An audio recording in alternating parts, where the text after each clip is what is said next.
The 25th of October 1944, east of Samar, Philippines, just before 6:45, the sea wears a low gray ceiling and broken curtains of squall, the kind of morning that dampens uniforms and hides shapes at the horizon. On the bridge of the destroyer USS Johnston, DD 557, Commander Ernest E. Evans steadies himself against a shiver of hull and wind as the ship shoulders through whitecaps. Somewhere out there, beyond the smears of rain, an American picket pilot has just reported tall pagoda mast and too many wakes. Evans listens to clipped radio bursts and the rising crackle of distant anti-aircraft fire, and in the space between two heartbeats, the truth arrives. A Japanese surface force battleships and cruisers has slipped around the top of Leyte Gulf and is bearing straight down on 6 escort carriers, 3 destroyers, and 4 destroyer escorts of Task Unit 77.4.3. Taffy 3 is about to be caught in the open. At 6:50, Rear Admiral Clifton A. Sprague orders his thin-skinned jeep carriers to turn east and run for a line of rain, launch everything that can fly, and make smoke screens so thick the fleeing flat tops might vanish inside their own weather. Flight decks ignite with motion. FM-2 Wildcats and TBM Avengers claw into the murk carrying whatever they're already loaded with machine guns, a few rockets, even depth charges meant for submarines. There's no time to rearm for battleships. The carriers slow, 18-knot ships heel as their helmsmen chase salvos, dodging by feel. You can almost hear the angry whine of incoming shells long before the colored fountains of dye-spotted water begin to rise astern. On Johnston's open bridge, spray stings like gravel. Evans watches the escort carrier's small, utilitarian, essential try to buy seconds with smoke and course changes. He has already decided that seconds are not enough. Left full rudder. The destroyer heels. Below decks, men brace against bulkheads as her screws bite harder, the whole ship trembling into a sprint. Evans has lived his career believing that aggression sometimes makes its own armor. He's about to prove it again. Without waiting for permission, he drives Johnston out of the protective screen and straight toward the shadowy line where gun flashes pulse in the rain. The first 5-inch salvos from Johnston's forward mounts begin to snap across the water, tracers hissing through spray toward the lead Japanese heavy cruisers. In the radio net, voices tighten, "Small boys, attack." The range unspools fast. Around 7:10, gunnery officer Robert Hagen's crews are firing at their guns' absolute reach. The shells arc so high, they seem to vanish into the sky and then fall like thrown stones. Splashes march around Johnston, tall white spouts that fall in ringed patterns, the enemy correcting. Evans never stops talking. Course orders, speed calls, gun targets, torpedo depth settings. He rides the ship like a jockey over a fence, bringing her across the grain of the swells to keep the decks as steady as a racing destroyer can be. The plan is simple, savage, and necessary. Close, launch a full spread, and force giants to turn. If they turn, they stop killing carriers. At 7:16, Sprague sends the order every destroyer man both dreads and lies for: torpedo attack. From the west, USS Hoel, DD 533, begins her long dash. To the north, USS Heermann, DD 532, winds up for her own throw. The destroyer escort, USS Samuel B. Roberts, DE 413, a smaller ship with a huge heart, falls in, as if she too has always been meant for this kind of work. Their wakes carve white signatures through the smoke. Above them, Avengers dive out of the squall lines to scratch at heavy armor with strafing runs that buy moments in confusion. Johnston is already committed. At just after 7:20, her torpedo crews crouch by the tubes, watches synchronized, safety wires off. Evans holds his breath for a beat just long enough to let the angles open and then snaps the order. 10 fish leave in a staggered cough of compressed air, their wakes biting forward like white knives. The enemy cruiser, Kumano, swells in the mist, a dark weight crowned by jagged superstructure. Moments later, a violent shudder passes through her bow. Metal sprays into the air like confetti, and the lead Japanese formation collapses into alteration and smoke as commanders try to sort out who is hit, who is turning, and where the next threat is coming from. One torpedo spread has just rewritten the geometry of the battle. But victory and survival are different currencies. Johnston is now fully marked. Battleships Nagato and Haruna grope for her through the gray, loosing massive salvos that land like falling buildings. Yamato's secondary batteries join in with a storm of steel that makes the sea itself seem to boil. Shrapnel chews at Johnston's topsides, a radar antenna tumbles, paint scorches, and still Evans keeps her weaving and firing, dragging hostile eyes away from the carriers behind him, which are bent low under their own private hellshell splashes, climbing closer to their sterns, flight decks slick with rain and fuel, deck crews waving off damaged planes that wobble in from desperate, unarmed attacks. Every minute the Jeeps live is a minute that helps save the men landing on Leyte. Inside the smoke, something strange begins to happen. The Japanese line, spread across battleships, heavy cruisers, light cruisers, and destroyers, is taking a flurry of reports that don't add up. The Americans are everywhere, destroyers charging from the haze, tiny carriers pretending to be giants, aircraft swarming with the confidence of a stronger fleet. Kurita Center Force has run into an enemy that refuses the script. It is exactly 7:30-ish when a fleeting calm settles over Johnston just long enough to patch a cable, clear a jam, and swing back out into the storm. Ahead, Hoel and Heermann are lining up their own throws. Off to starboard, a carrier's silhouette blooms through smoke for a heartbeat and then vanishes again as more white curtains billow from destroyer stacks. The battle has become a moving maze, and Evans intends to be its hardest wall. 7:32. The rain opens like theater curtains, and what stands behind it is obscene tiered pagoda masts, slab-sided turrets, the long, lean silhouettes of heavy cruisers punching fire into the sky. Johnston reappears from her own smoke-trailing paint scorch and bent railings, but still spitting 5-inch at anything with a rising muzzle flash. Off her port quarter, USS Hoel, DD 533, commits fully, a greyhound with her ears back. Commander Leon Kentberger's voice stays level on the talker circuit, bearing speed, angle on the bow while the ship shudders at flank, decks streaming. Stand by. Tubes 1 through 5. The sea buckles around incoming salvos, columns of water climb and topple like collapsing bell towers. Hoel does the destroyer's old arithmetic. If we draw their aim, the carriers live. At 7:38, Hoel lances into the gap and looses her first spread of Mark 15 seconds. The fish fan, white across the chopped thin, wakes against a forest of larger ones, and the Japanese line kinks as captains choose prudence over pride. A battleship lose a few points. A cruiser disappears inside its own mist. Formation dressing evaporates. To starboard, USS Heermann, DD 532, the screen's northern racer under Commander Amos Hathaway, uses that ripple of confusion like a man shouldering into a crowd and finding a stairwell. Heermann charges straight at a column of heavy cruisers, Haguro among them, and begins the most impudent knife fight of the morning. Commence firing. The 5-inch divided by 38 seconds thump in rolling cadence. Powder smoke wraps the bridge. Brass sprays the decks. A loader hisses through his teeth. Keep them fed, boys.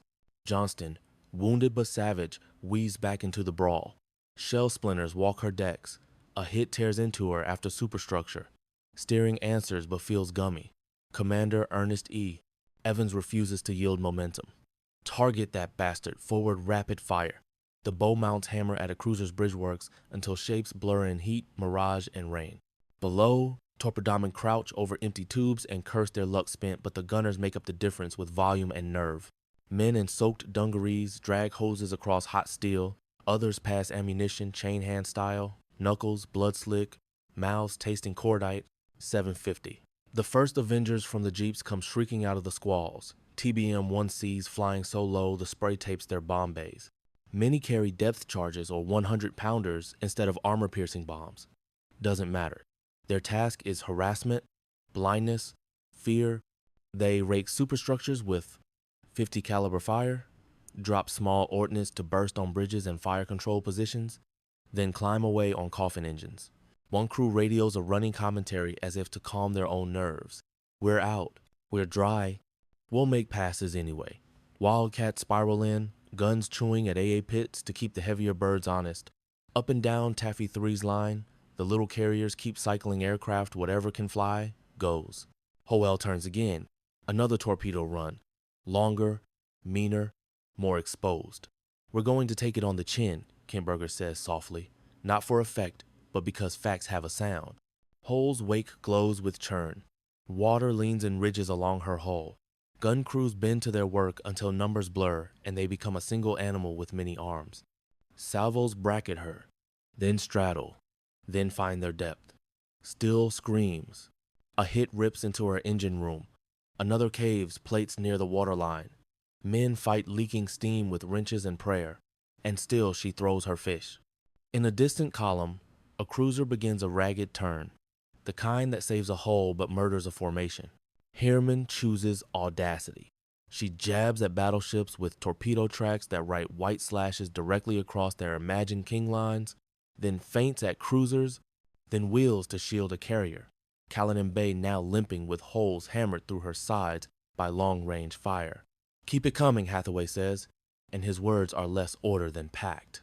Heermann's gunners duel with Chikuma and Tone at ranges where you can read the bones of their masts. A near miss lifts Heermann's stern clear of the sea.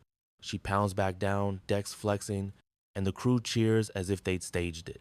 8-5. A small voice cuts into the radio net, young and quick. Samuel B. Roberts charging. The destroyer escort is smaller, slower, designed to fight submarines, not armored fleets.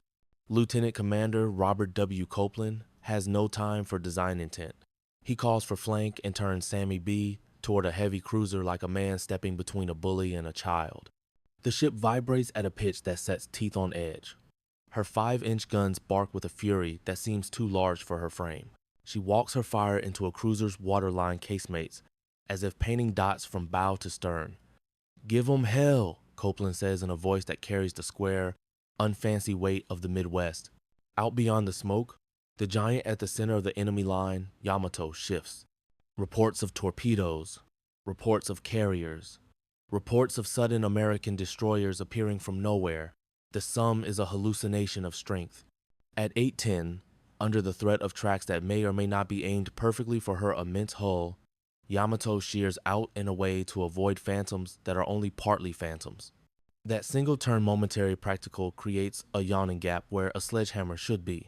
The killing power that ought to crush the jeeps disperses. Gambier Bay is under fire, multiple straddles. Crackles a calm voice from a composite squadron. The carrier's wake zigzags, rudder hard over, stern kicking like a frightened horse as shells find the waters around her. White Plains throws a curtain of smoke dense as fog bank. Fanshawe Bay steadies into the wind to keep cycling planes. Street, Low's deck crew shoves ordnance by hand, shins bruised and faces burned by exhaust. A plane launches clean, and a plane behind it skitters on a wet patch and claws back into air by will alone. Johnston's luck phrase. A heavy shell sighs through her. Steering stutters. Speed bleeds.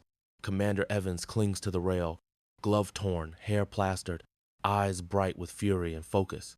The destroyer heaves around at what she has left. 30 knots becomes 27, then less. "We'll make them look at us," he says, to himself, or to the ship, or to the men who have decided they will follow him anywhere. The 5-inch still pound, each shot a pinprick that nonetheless makes a captain somewhere flinch, delay, reconsider tiny edits that accumulated, ruin an attack plan. 8:18. Overhead, Avengers from Taffy 2 arrive to add their weight to the problem. They too are low on proper ordnance, and yet they keep diving, keep dropping, keep forcing the enemy's gunners to look up when their eyes beg to look forward. The squalls slide back and forth like stage flats, alternately hiding and revealing a chaos of wakes and smoke and flame. The sea is crowded with intentions. Hoel begins to die. Fires have joined hands across her midships, compartments flood in ways no pump can overcome, yet she keeps a thread of speed and a heartbeat of gunfire. "We did what we came to do," Kentberger says, and in the space that follows, Hoel still fights. Heermann, seeing it, throws herself yet again across a cruiser's T, and Sammy B ducks back into smoke only to leap out and slash at another target like a boxer, with no reach but infinite will. Behind them, Gambier Bay staggers as though stepping into a punch she cannot slip. 8:22. The horizon keeps birthing gun flashes. Gambier Bay staggers as another straddle walks up her wake. Water leaps in painterly green walls and falls over her stern. On Fanshawe Bay's flag bridge, Rear Admiral Cliff Sprague keeps his voice clipped and even course changes. Smoke, keep the decks turning into the wind. Flight crews shove Avengers by hand. Ordnance men lash whatever they have under wet bellies. 100-pounders, depth charges, a few GP bombs, nothing ideal for battleship armor, everything perfect for sowing panic. Wildcats go with full belts and then hope, the way a terrier rushes a bear, because somebody must. Out on the flank, Heermann jabs again. She shows her bow to the long black knives of 8-inch salvos, then yaws to loose torpedo tracks across the imagined paths of Congo and Haruna. White slashes print on gray water like chalk marks on a schoolyard, and big ships' prudent, professional shear off to respect invisible teeth. Above, TBM crews from Composite Squadron 65 and 10 come pounding in at mast height, guns chattering, canopy frames rattling, voices steady on the net, making another run, negative on ordnance, will strafe. Every pass steals seconds. 8:30, Hoel is dying by honest inches. Steam hisses where a hit ripped piping, compartments flood, a list creeps across her decks like a rumor that turns true. Still, she throws a last defiant spread and keeps her guns barking at the far shapes Haguro, Chikuma, Tone, anything marked by muzzle flash and radar smear. All hands, stand by to abandon when ordered, Kentberger says, and Hoel answers with another salvo, as if the ship herself refuses the thought. In Johnston, a shell the size of a small car smashes through her side and turns long corridors into red steam. Switchboards spark, steering grows heavy, then obstinate. The ship trembles, slows, and catches herself like a boxer taking a body shot. Commander Ernest Evans, face nicked, sleeve torn, keeps one hand clamped on the wing of the bridge and the other on the fight. "Keep them looking at us," he tells the gunnery circuit, and the bow mounts oblige, pounding at a cruiser's bridge glass until the shape dissolves into smoke and spray. A fresh feathering of splinters rakes the open bridge. Men go down and are replaced by men who are carrying them. Carrier 5-inch gun crews, those little single mounts aft on White Plains and Callan Bay, join the argument. They track with local sights, time fuses by habit and prayer, and throw shells at silhouettes big enough to blot the rain. Somewhere forward in the enemy line, the heavy cruiser Chokai shudders. A near miss blossoms under her forward deck where Type 93 torpedoes sleep. The explosion chews at her vitals, damaged crews race. The ship sags from the fight like a stunned animal that still has teeth but not the will to bite. The men on the jeeps see only that one of the darkest shapes has lost its nerve. 8:52. Gambier Bay cannot keep evading. A gust steals the smoke. The carrier steps out of her gray cloak and finds herself naked in the crosshairs. Heavy shells stitch the sea to her starboard. Then a hit lands like a thrown house. Plates crumple. Water vaults up the after elevator in a roar. A wildcat cartwheels on deck and skids. Wings bent like a gull's broken wish. "We're hit but launching," says a voice that sounds like it's speaking from the center of a storm. She is the slowest of the 6 and the most exposed. And the enemy cruisers, Chikuma among them, press the opening with a professional, merciless cadence. 8:58. Gambier Bay screws bite at air. Floods take hold aft. Speed slides away. Even the sky seems to lean. Her last planes claw off the deck with too little wind and still make it some rolling right into low clouds, some arcing away with wheels half stowed. The ship has done more than anyone could ask. The sea, indifferent, asks for more anyway. At 9:07, after a final wrenching list, Gambier Bay goes stern first, then rolled, a white burst of froth and drifting gear. Men cascade into warm water already peppered with floating wood and fuel, their kapuk vests feathered with spray and oil. From the screen, voices, "Mark the position, toss every raft you've got." Heermann, seeing the death of a sister, throws herself between Callan Bay and another cruiser that has worked up to battery range. At ranges where you can read the bars on rangefinders, she trades. An 8-inch shell punches Heermann under the waterline forward. Her bow settles and throws a permanent rooster tail. Forward magazines flood by design, not defeat. She does not slow enough to please the enemy gunners. "We'll try them again," Hathaway says, and orders more torpedo courses written across battleship, water-like threats carved into a door. 9:15. Sammy B is everywhere at once. Copeland's destroyer escort sprints out of smoke to slash a cruiser's waterline with 5-inch rapid fire, then disappears as if she never existed, then reappears on the other beam with the same ugly enthusiasm. A hit finally finds her 8-inch, the size of a church bell, and tears away steel and hope in a single clap. She smokes, slows, keeps shooting. A loader with bleeding ears slams another round home and grins at nobody. The weather grants moments like alibis. A squall glides between the jeeps and the gunners who want them dead. Avengers drop through it, guns flashing, and climb back into gray like salmon pushing upstream. On Fanshawe Bay, deck crews wave damaged TBMs to land while shot-up Wildcats circle with sputtering engines and long odds. Street, Lowe's deck gang wrestles a skid into place with bare hands. A chief with a voice like a winch shouts timing and encouragement. White Plains, slow and stubborn, wears holes but keeps the wind over her deck and the planes moving.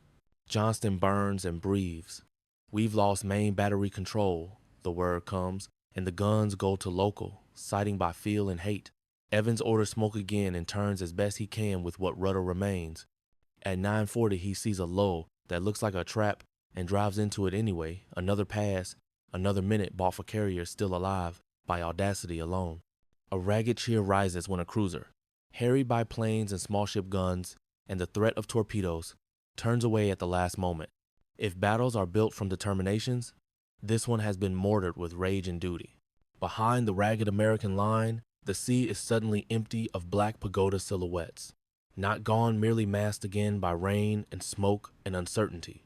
Kurita's captains are reporting torpedo wakes. They are reporting carriers too large to be escorts. They are reporting a destroyer that will not die and a destroyer escort that fights like one. Messages pile up on a flagship, where every choice carries the weight of a fleet, a war, a nation's pride and terror. Out on the water where men do not get to think about grand meanings, Heermann passes astern of Hoel Bay at arm's length, her bow down, her gun still hot. Hoel, sinking in increments, salutes with smoke and fire until water swallows the gesture. Sammy B wobbles and fights. Johnston staggers, rallies, staggers again. The whole of Taffy 3, what's left of it, keeps moving, keeps shooting, keeps throwing planes into weather like prayers that happen to have engines. 9:20. The rain drifts left, then right, like a curtain someone can't decide to open. On Yamato's flag bridge, Vice Admiral Takeo Kurita stands amid a thicket of voice tubes and chartboards as runners deliver reports that quarrel with each other. Torpedo wakes sighted multiple. Carriers ahead, possibly fleet class. American destroyers attacking again from smoke. A heavy cruiser aft has gone quiet. The sea and the radios both hiss. Kurita looks east, where the horizon should show prey, and instead shows weather. Astern of that confusion, the wreck-stiff silhouette of Gambier Bay has already slipped under, but her death buys a pocket of time filled quickly by airplanes. Avengers lope in at mast height with bellies light and hearts heavy, and even when their racks are empty, their passes pull eyes upward and fingers off triggers meant for the jeeps. Wildcats scissor through tracer gardens, their 50 seconds pocking at bridge wings and radar huts to keep men ducking. In the smoke below, the last two operational destroyers of the original screen, Heermann and the still bleeding Johnston, move like knife hands in a brawler's clinch. 9:28. A TBM angles in from Taffy 3, its pilot nursing an engine that's begun to cough. The crew drops a general-purpose bomb near a cruiser's stern. Not a penetrator, just enough to slam shock through thin plates and rattle shafts. The cruiser staggers. Moments later, another aircraft lays a pattern that detonates near deck-stowed torpedoes on a different heavy cruiser. The ship's midsection convulses, then trails thickening smoke. Damaged men race with hoses and axes. Some vanish in the smoke, others reappear blackened and furious, trying to buy their ship the next minute. Heermann is all motion. Her bow rides lower now from a forward hit, but she keeps throwing 5-inch in a rhythm that feels more like a vow than a tactic. When a battleship steadies to fire over open sights at Hoel Bay, Heermann throws 2 more torpedo tracks like cross sabers and yawls to show her full length, an insult and an invitation until the bigger ship elects to sheer. That single choice dislocates the geometry of the attack yet again. Farther south, White Plains and Hoel Bay keep their decks into what wind there is, recovering planes with scars on their skins and men with fuel in their eyes. The carriers own 5-inch mounts, those homely aft guns with hand-wheeled sights and crews in soaked helmets, continue to pepper any silhouette that lurches out of the haze. 9:35. Johnston is failing in pieces. Steering comes and goes. The bridge voice circuits sound like they've been dragged through a gravel pit. The ship answers the helm late, then too much. Commander Ernest E. Evans leans into the steel wing as if he can change the ship's mind by posture alone.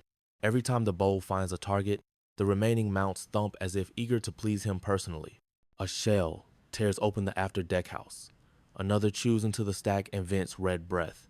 Men pass ammunition hand to hand, knuckles raw, lips split, breath coming in hard, wet gasps. Somewhere below, the ship's heart still beats in the faint tremor of turbines. And then, like a door opening onto daylight, the Japanese line changes shape. Reports of torpedo wakes have multiplied. Radar ghosts suggest more carriers beyond. The escort carrier's aircraft seem too numerous for 6 small decks. Kurita, reading a mosaic whose tiles won't sit still, orders a turn that buys his capital ship's room from the imagined torpedo fans. Yamato herself shears, immense and cautious. The center force, which should be closing for slaughter, begins to edge away first as a temporary expedient, then as a direction. 9:45. The rain comes back thick, the sort that glues shirts to spines and makes the sky and sea the same shade of iron. In that gray, Heermann breaks contact long enough to swing behind Gambier Bay and White Plains, then darts out yet again to keep a cruiser honest with a rash of near misses. Her bow throws a permanent rooster tail now, but her stacks still breathe. Up and down the line, pilots call in low fuel and fewer rounds. The replies are steady. Make your pass, then recover on Taffy 2. And the airplanes do what airplanes always do when asked for the improbable. Johnston no longer has improbable to give. By 9:50, she lists her decks cluttered with torn metal and hose snakes, her speed fallen into the high teens. Shell splashes creep shorter as enemy gunners walk their brackets in. A new line of silhouette sleek, sharp-nosed destroyers slides in from the haze to finish what the heavies began. The first hits rake Johnston's sides like claws. A second set punches holes that can't be staunched with courage. Evans keeps his cap off, keeps his body forward, keeps his voice calm. He turns Johnston to present the least ruinous angle and coaxes another few minutes of fight out of a hull that wants to rest. 10. The action begins to shred into smaller fights. Sammy B, out on a far edge of smoke, still slashes with her single 5-inch, like a carpenter's hammer, against a safe, ringing steel in a way that makes men flinch behind armor. A heavy shell finds her. The little ship shudders. Still, she keeps her cadence until the waterline bites too deep. Copeland will later speak words that fit what his crew already did, but for now there is only the work, the next round, the next firing key pressed down with a bleeding thumb. On Yamato, Kurita weighs absence as much as presence. No certain tally of American capital ships. No clear picture beyond the squalls. No guarantee that his line can absorb whatever waits beyond the next wall of rain. The decision ripples out along signal halyards and radio nets. Disengage, reform, turn north and west.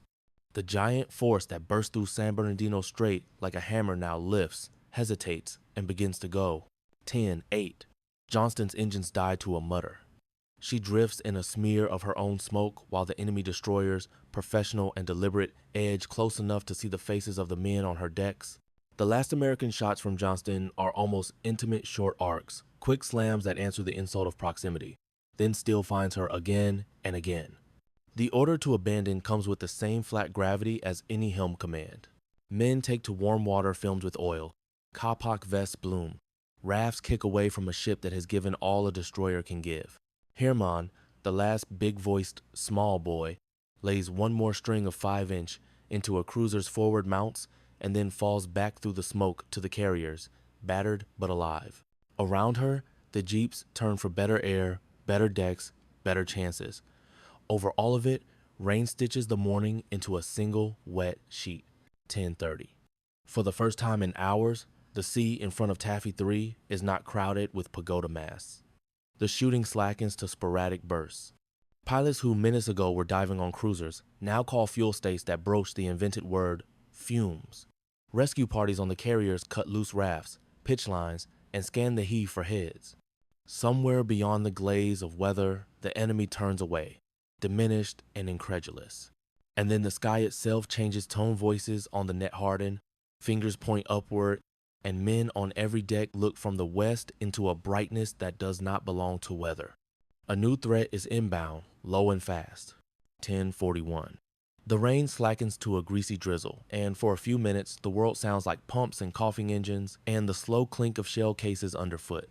On the flight deck of USS Street, low, CVE 63, A plane captain wipes fuel from his cheeks with a rag black as a welder's glove. Secure from flight quarters, someone says, gentle as a lullaby. You let your shoulders drop. The sea ahead looks mercifully empty until a lookout forward stiffens and points. Low dots, wrong direction, wrong attitude. The dots lengthen into silhouettes that ride the horizon like thrown knives. The first passes are confusing blips of sun on canopies, engine notes that feel too insistent, the instinct to wave because you expect friendly aircraft. Then the line of zero steadies and, without circling, without test, runs, dives. A Wildcat claws up and meets the lead with a burst that stutters like a torn zipper. Tracers stitch, a wing shears, and one attacker disintegrates in a smudge of fire 50 yards off Streetlow's bow. The survivors don't break off. They come on as if pulled by wire. Men at the 20mm mounts on Callinan Bay and White Plains fire until their barrels glow. Over the net, bogeys low, multiple closing fast. It is just before 1100. No one on these decks has ever seen an attack like this. And yet, by reflex, everyone knows exactly what it is. The Japanese have decided to turn their pilots into weapons. On Streetlow's fantail, a signalman barely finishes the word starboard when a zero drops into the carrier's wake, levels, and commits from dead astern. You feel the animal certainty, a collision you cannot sidestep. The fighter's nose lifts a finger's breadth, the propeller flashes, and then metal meets plank deck with a scream like a saw biting a nail. For a fraction of a second, the plane seems to skitter, light as paper, then as bomb load finds oxygen, and the ship's lungs fill with fire. A bloom of orange punches up through the aft flight deck. The shock shoves men to their knees. In the hangar, flame rolls through fuel vapor in a single, seeking wave. Captain Francis McKenna's voice is steady, counter-flooding, fire parties, jettison, but every order feels a half-step behind the speed of combustion. The blast doors glow cherry. Elevator trunks become chimneys. You learn how quickly heat can make a steel wall feel like the inside of a stove. At 11, the abandon ship order comes as a kindness that tastes like defeat. By 1125 Street, Low is gone, capsized and sliding under in a roar that ends too fast, leaving a scum of burning fuel and men kicking free of debris. The first major warship has just been sunk by a kamikaze. The attack is not singular, it is a pattern. An A6M spears into Callinan Bay's port after flight deck and blows apart, showering jagged aluminum and hot rivets across men who were already deaf from the morning's gunfire. A second glances off her port stack, shearing catwalk and mounts before detonating in the water with a slap that lifts stern plates. White Plains and Kitcoon Bay beat their attackers back with furious fire, claiming near misses that still gouge holes, rattle shafts, and smash antenna flat. Fanshawe Bay, by skill, luck, or both, escapes this particular knife. The word kamikaze is still new enough to sound like rumor and old enough to be fatal. Its first organized use in this campaign has arrived over Samar, not a training pamphlet, but a verdict written in gasoline. All the while, rescue begins in overlapping circles. Dennis slides close to oil slicks to throw lines and rafts, her topsides freckled with black rain where flecks of burning avgas fall back to the sea. Raymond noses along a debris line that looks like a junkyard, unspooled wing panels, a torn lifeboat, a sailor's shoe still laced. From a raft, a street, low ordnance men face shiny with oil, teeth white in a black mask, calls to a ship that cannot hear him over its own engines, then paddles with a board until his elbows feel like broken hinges. There are hundreds like him. The water is warm, which is a mercy. The slick is broad, which is not. Back along the broken trail of the surface fight, the calculus that mattered an hour ago has shifted. The giant pagoda masts have faded northward into weather. The center force has turned away, its commander weighing rumor and risk against orders cut in a different sea. What keeps pressing south now are individual planes, gloved hands, single men in cockpits making the straightest line they can find to a deck. You are forced to understand a new grammar of attack. No pullout, no egress, no rendezvous, just a line, a choice, an impact. On a catwalk, a young seaman stares, suddenly certain that the pilot is looking straight at him. He squeezes the trigger anyway and keeps it down until the gun runs dry. The plane misses his carrier by 50 yards and cartwheels into the sea, sending up a spray that tastes of salt and something metallic. By 11:30, the immediate storm slackens. The air smells like a garage, fire, rubber, fuel, Scorched paint, and the flight decks that remain are chewed, slick, and strangely quiet. On Callan Bay, men with axes and brooms do the unglamorous hero work, cutting smoking wires, shoving dead gear over the side, sweeping brass and shrapnel, finding the wounded who have crawled under the lee of something to be alone with their pain. On White Plains, a chief petty officer with a voice like a band saw Count's heads twice and then a third time, making each name a small ritual. On Fanshawe Bay's flag bridge, Sprague orders the group to shape south, to safer water, and to any sort of air umbrella Taffy too can throw over them. It is both retreat and continuation. The mission cover Leyte has not changed. Out where Streetlow vanished, the sea is half foam, half shadow. A wildcat circles low, radiator shutters open, fuel close to fumes. The pilot tips his wings at the men in the water, a promise, and points his nose toward the nearest strip of deck that can take him. In the raft below, a radio man clasps his hands as if he has suddenly remembered a prayer from childhood, then laughs once, a dry bark at the absurdity of surviving 2 battles in 1 morning. Over the horizon, thunderheads pile up high and clean, as if the sky has decided to start fresh. Somewhere to the north, Kurita's staff writes signals that turn columns into lines and lines into dots. Down here, the small boys and baby flat tops count damage, count airplanes, count heads, and then square themselves to whatever comes next. The day's arithmetic has changed several times. Its solution, the Leyte beachhead alive, the invasion fleet's intact holds. For now, 11:37. The line of attackers thins and then is gone, leaving only the broken weather and the busy, purposeful noise of wounded ships trying to live. On Fanshawe Bay's flag bridge, Sprague watches the wake widen astern and feels the tight spring inside his chest finally ease a degree. Form on me. Keep the wind over the deck, he says, because the only way out is forward and the only umbrella they own is the one they can throw for themselves. Below, mess cooks carry stretchers. Pharmacists' mates kneel in puddles that shine with fuel and salt, hands black with iodine, voices soft and certain. You're all right. Keep breathing. Out where Streetlow sank, the ocean looks like a scrapyard afloat. A wildcat with the last of his fuel waggles wings over a cluster of rafts, the pilot jabbing a finger down to fix the spot in his own mind before he points his nose toward anything flat enough to land on. The destroyer escort Dennis shoulders through slick and chop at Modest Bell, engines throttled so lookouts can hear voices. A bosun's mate heaves a line.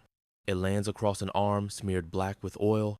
The man on the far end wraps it twice and lets himself be hauled in, boots heavy as anchors.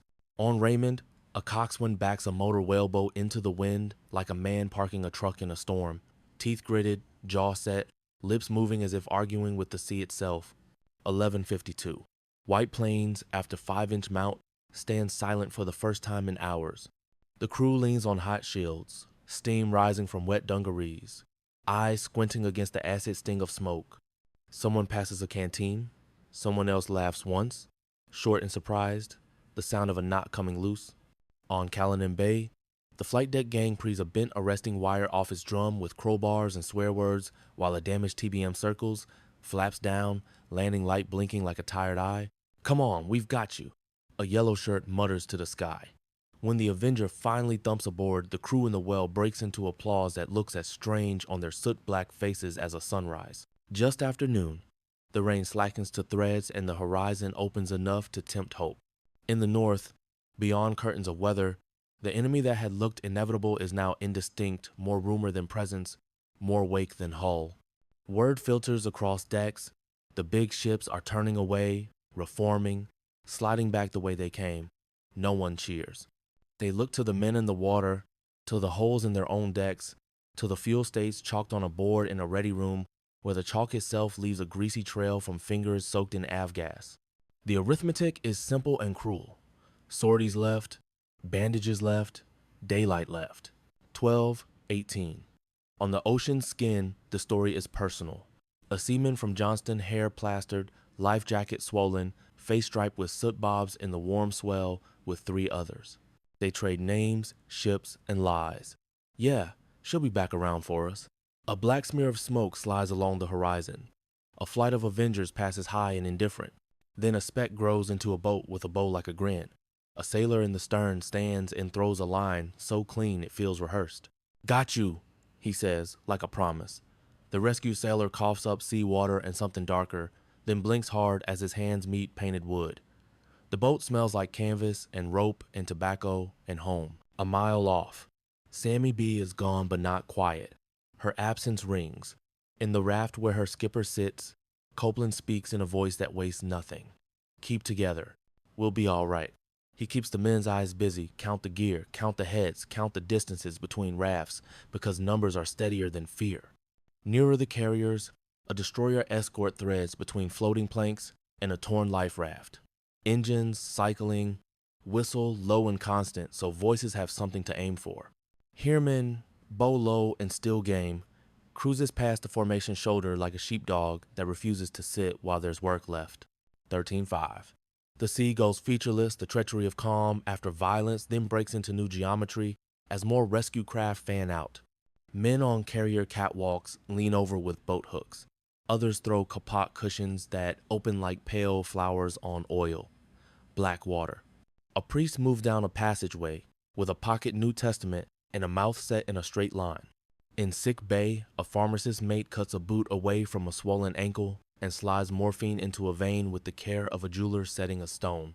In a ready room, an ensign stares at a chalkboard tally of his squadron and counts the gaps until his lips shape the names without sound. Messages tick across bridges. Position reports, fuel states, requests to Taffy 2 for cover, to 7th Fleet for destroyers to support rescue, to anyone for anything that looks like certainty. Sprague's replies are the same language he's used all morning, short, clear, useful. He orders the group to keep edging southeast toward thicker friendly air and thicker friendly wakes. The carriers wear their damage like bandages. Their silhouettes look wrong now, edges torn, antennae bent, catwalks missing teeth still. They make wind. Still, they cycle aircraft. Still, they exist, which this morning was not a given. 14:10. A squall rolls in like a merciful curtain, and the world shrinks to deck edge and wake. In that smaller world, men have time to be human again in ordinary ways. A chief on White Plains pours hot coffee that tastes like rust and heaven. A deck ape on Fanshawe Bay produces a cigarette from somewhere impossibly dry and lights it for a gunner with shaking hands. They pass it back and forth and look out at the place where the horizon ought to be. On Hoel Bay, a boy from Nebraska writes a letter he will never mail, pencil jerking with the ship's motion. Dear Mom, today he stops, scratches out, today and writes instead, I am okay. By late afternoon, the wind smooths and the gray lifts to a high, false blue. The sea is stippled with little wakes where motor launches shuttle between rafts and ships, and back again, tireless as ants. A pilot in a yellow raft shades his eyes and sees the rounded bow of a DE work in from the west. He puts 2 fingers in his mouth and whistles, though he knows they can't hear him, and waves so hard his shoulder cramps. On the destroyer escort's bridge, an ensign raises binoculars and says, Got him, in the relieved tone of a man who's found something he didn't know he'd lost. The day has not ended. It has simply traded one kind of fight for another. The outright terror is gone, but the labor is relentless. Pumping, patching, hauling, counting over and over, until darkness finds them doing the same work by red lights and feel. Somewhere behind the squalls, the enemy has decided this isn't his moment. Here, on these bitten decks and in these crowded rafts, the men decide that it was theirs. 15:42. The sea has settled into a tired heave, as if the morning wrung the muscles out of it. On Fanshawe Bay's flag bridge, Rear Admiral Clifton A.F. Sprague adjusts his glasses and signs a signal chit with a hand that finally trembles. Proceed southeast. Continue rescue. Request additional cover. The yeoman sands the ink and passes it off. Outside, the wind is warm and sticky. Inside, it smells of damp chart paper and coffee, gone to mud. A talker repeats numbers from White Plains, fuel, ammo, wounded as calmly as a man announcing bus stops. Sprague nods once at each, a private ritual heard, understood, accepted. On Hoel Bay's flight deck, men coil fire hose in slow circles that wobble with the ship's gait. A plane captain kneels to scrape away burned rubber. He nets a beetle of blackened metal, a rivet wrenched free by the morning, and tosses it overboard. A yellow shirt taps his clipboard and points a TBM toward the barrier with the mild, unfussy authority of a man who has lived on steel for years. Easy now, he says to the pilot who can't hear him. The Avenger trundles forward like a tired horse and settles. Down in the ready room, a radio man with oil caked in his lashes takes a pencil and writes on the back of a maintenance card, "We're still here, 1610. To the north, the weather keeps its secrets, the center force somewhere beyond those smudged curtains, turning its great wheels away from a kill that should have been simple. Word of that retreat circles through compartments, like a breath let out. No one relaxes.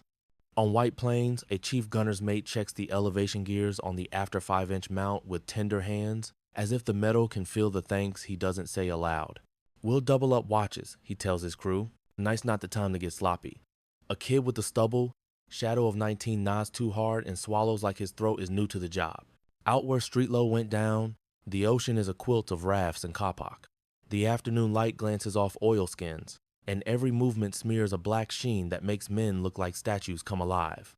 In one raft, Lieutenant Commander Robert W. Copeland of Samuel B. Roberts counts heads again and finds the same number, which feels like a victory. He doles jobs the way he threw orders that morning, practical, human, specific. You, keep watch on that quadrant. You, check the lashings on the paddles. You, pass the water 2 capfuls. The men do the work and it unknots their faces. 1722. On a splintered plank and a kapok cushion, 3 sailors from Johnston float in a V they've half invented. One of them, Seaman Second Class Raul Perez, keeps talking to Commander Ernest Evans as if the skipper is a few yards off in the haze and might answer. "We'll see you aboard, Captain," he says. Quiet, a promise stated like a fact. Another man, Bosun's Mate Kearns, hums tunelessly and counts the slow rise and fall of the swells to prove they're moving. The third, a torpedo man with knuckles raw from bronze, fishes a warped dog tag from his pocket and turns it over until the letters make sense again. Back with the Jeeps, Fanshawe Bay steadies into wind for a last careful recovery cycle. A TBM with a tire shaved flat by a bad landing attempt comes around again, flaps down the prop, a pale coin in the long light. Men on the deck lean into the wind, hands on knees, measuring its approach with narrowed eyes. The Avenger kisses the deck and hikes, then the wire takes and the world exhales. In the catwalk, a plane captain who hasn't smiled all day grins once and hides it quick, as if the grin might jinx things. Dusk. The western sky puddles into a purple that makes the sea look like bruised glass. On decks and in rafts, men face the problem of night. Rescue craft set dim lights hooded, low like campfires on the water. Lookouts on carriers learn the shapes of their own wakes as if they're letters in a language they'll need to read in a hurry. Sound security watches, comes the word, and boots knock gently in passageways painted in red light. A mess cook ladles thin stew into cups that clink like spoons against teeth. A pharmacist's mate threads a needle under a gooseneck lamp and stitches a scalp wound with a patience that makes the wounded sailor weep, not from pain but from being handled like something that deserves care. 1905. In the rafts, the dark arrives like surf first, a hiss, then a wait. Copeland's voice is a metronome. Drink. Don't talk unless you must. Keep your buddies close. Somewhere out beyond his ring of men, a voice calls a name and then calls it again, smaller. The sea answers with its old indifference. In the Johnston cluster, Perez points. A phosphorescent trail pins a quick green sentence under the surface and is gone.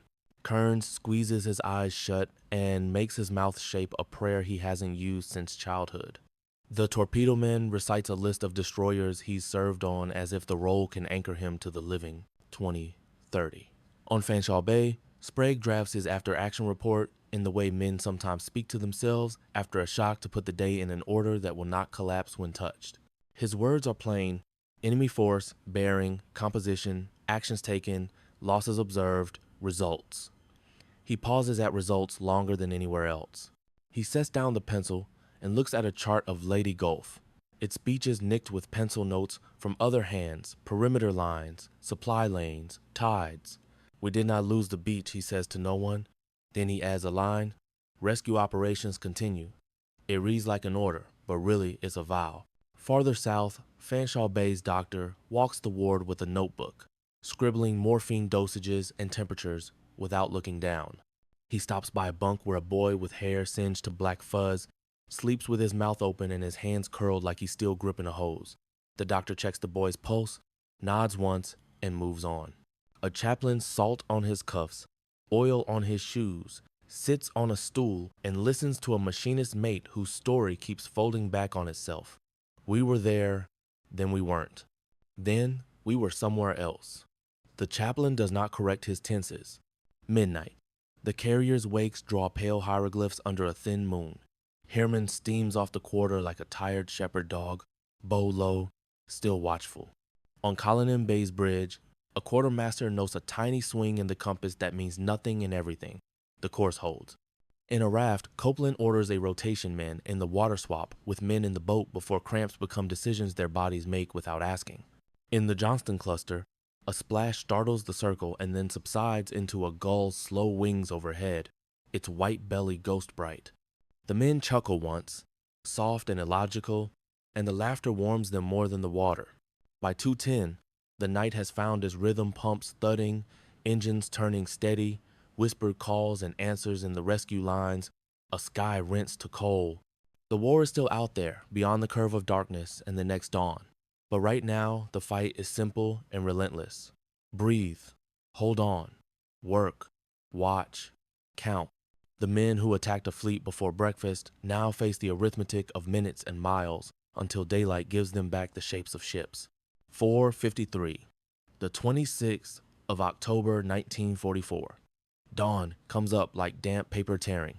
The sea off Samar is a slow heave of pewter, sea marked by oil, and the faint phosphor scratches left by things that moved here yesterday, ships, shells, men.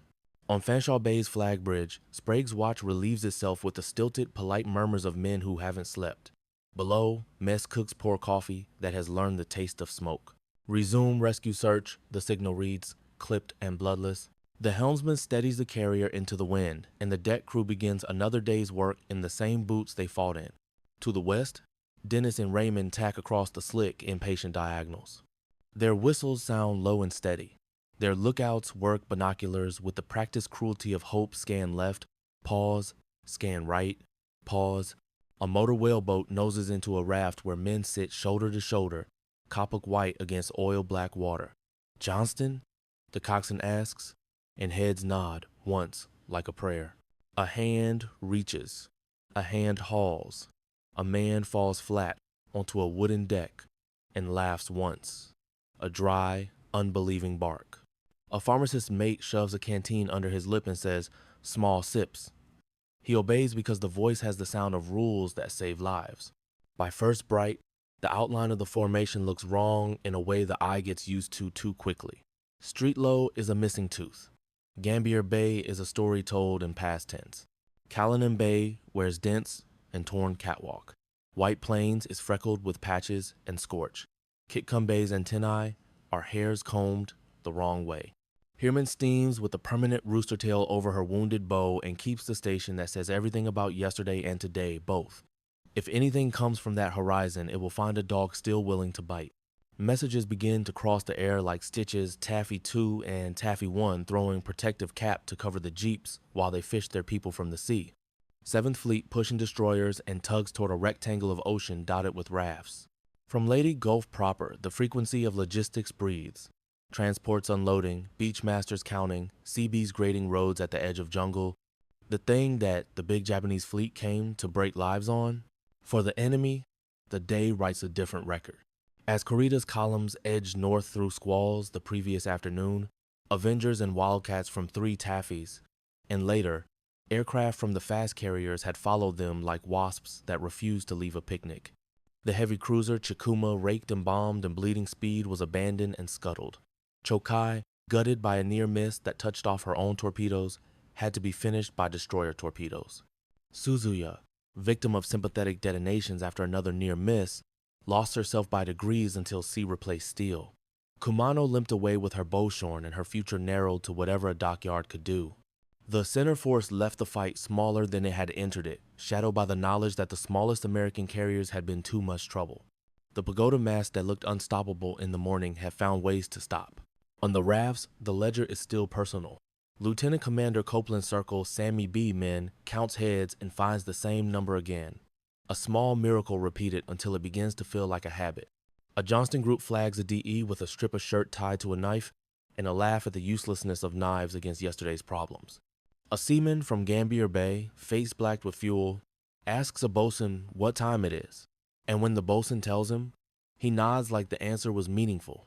On Dennis, a sailor with tar under his nails writes names on a clipboard in a tidy hand that will matter to families. Mid-morning, a PBY comes nosing down the sky, big and homely and perfect. Her wake opens in a gentle V. The crew kicks a ladder and a bundle of dry blankets overboard. The Catalina's engines beat a rhythm that sounds like mercy. Men on every raft look up and squint.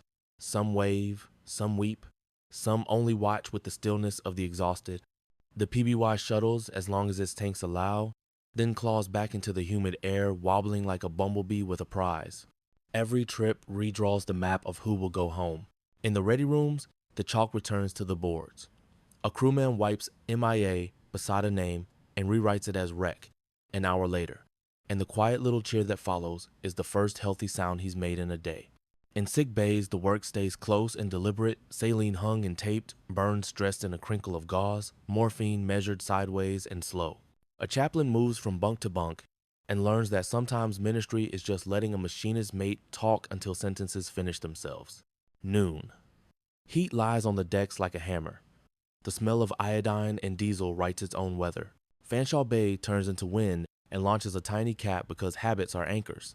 The Wildcats climb on stubby wings and make big circles, not to hunt but to say, we are still here and the sky is watched. Sprague signs another message, positions of rafts, fuel states of escorts, coordination with rescue aviation. He adds a line for himself and for whoever reads the war from desks. Enemy withdrew after 1,000 yesterday. He does not add what everyone on these decks knows that the retreat had 1,000 fathers. Torpedo wakes real and imagined. Aircraft that refuse to stop, destroyers willing to fight at grapnel range, smoke, weather, and the American talent for turning impossible into ordinary under pressure. By mid-afternoon, the shape of survival is clear. Taffy 3 will live to limp away. Its story will go ahead of it in dispatches and rumors, tall only at the edges because the facts do not need help. Men begin to speak without shouting. Someone finds a harmonica that has survived oil and fire and plays a tune as thin and perfect as wire. The sea, which is nobody's friend, at least looks like it has stopped trying to bite. Late October, 1,944 days after Samar. Paper catches up with courage. Sprague's after-action report rolls up the chain in the same spare voice he used on the bridge. Composition of enemy force, composition of own, times, bearings, actions, losses, results. The adjectives are few, the verbs exact. Taffy 3 engaged a vastly superior enemy force at close range, he writes. Aggressive torpedo and gunnery actions forced the enemy to retire. In offices far from heat and wet, men with pencils in rank read the sentences twice, then 3 times, because they are the kind of sentences that move dates in histories. Names harden into citations. Commander Ernest E. Evans, who took USS Johnston out of the screen and up the throat of a fleet, is listed missing. The witness statements are simple and the adjectives finally arrive. Conspicuous gallantry, intrepid leadership, undaunted courage. His Medal of Honor reads like a chorus sung by men who saw him on the open bridge, cap off, jaw set, steering a ship by will when the gear failed and by defiance when the math did. Commander Leon Kentberger of Hoel, Commander Amos Hathaway of Heermann, Lieutenant Commander Robert W. Copeland of the destroyer escort Samuel B. Roberts each receives a Navy Cross for making a doctrine out of audacity. Taffy 3, as a group, will be cited in terms that sound too large, until you recall they sent battleships reeling with 5-inch guns and torpedoes and stubbornness. Across the ocean, Kurita drafts his own report. It does not read like defeat, it reads like the arithmetic of risk. Torpedo wakes, persistent air attack, the possibility of a larger carrier force masked by weather, the need to preserve capital ships for later combat. He notes losses Chikuma, Chokai, Suzuya, and damage to others. He does not disown the decision to withdraw. He frames it inside fog and choice. Officers in Tokyo read it with tight throats and tired eyes. Men on Yokosuka piers count the ships that do not come home and know the war has tilted again. What Samar does, immediately and beyond rumor, is leave the Leyte beachhead alive. The army ashore opens supply dumps and pushes roads into wet interior. Artillery rolls forward. Radios hiss with the obscene, ordinary business of an invasion that wasn't strangled. The jeep carriers that had been laughed at the thin-skinned, slow, ugly little platforms that yoked Wildcats and Avengers to every corner of the war complete their mission statement in a way no brochure could sell. They stood between a beach and a fleet and bought time until a giant changed its mind. For the small boys who survived, the war does not end in medals. It ends the way wars end for sailors who live through great days standing watches on other seas, checking hatches by feel in the dark, scrubbing rust and heat that stings the lungs, writing letters on the backs of forms. Heermann makes yard time and returns without her limp. The carriers respot their decks and steam back toward the next square of water where airplanes must be. Some of the men plucked from rafts will fly again before their cuts close. Some will find themselves staring at a wall at 300 inches, some Pacific barracks, seeing columns of water walk toward them that aren't there, listening for shells that have chosen some other morning. Most simply go on with the work, because that is what the sea demands. There are after stories that belong to the other side of the horizon as well. The destroyer Milwaukee, which had taken aboard survivors from Chikuma, will be caught and sunk the next night by American cruisers, taking most of those men under with her. Yamato, the one ship that could have put an ending on Samar with a single hard decision, will make her last sortie half a year later and write the more famous obituary of a surface fleet on a different sheet of water. The battleships that taught the world their posture will never again have a day like the ones they were built for, and the words change. Jeep carrier, once a sneer, becomes a kind of affection in the mouths of men who watched planes tumble off short decks into bad weather and still come back. Destroyer escort turns into the destroyer escort that fought like a destroyer, because Sammy B's crew needed the language to fit what they had seen themselves do. Taffy 3, just a designation on an operations chart, becomes a story with the kind of gravity that bends every retelling toward the same center. Small ships, thin armor, big hearts. Years later, when you read the citations or stand under museum lights, looking at a model with a little placard Johnston, DD 557, the printed words will feel too quiet. They will not give you the taste of salt and fuel or the noise that lives inside your bones after hours of 5-inch, or the way a torpedo officer waits for the right angle and then discovers he has never again known a moment so uncluttered by doubt.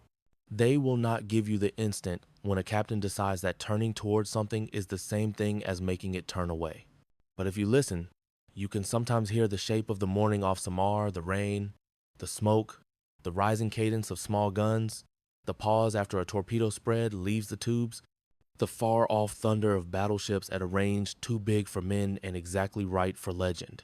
The 25th of October 1944 east of Samar, a handful of baby flat tops, a few small boys, and the pilots who flew from them stood on a thin line and made it hold. The beach stayed open, the war bent. The rest is accounting.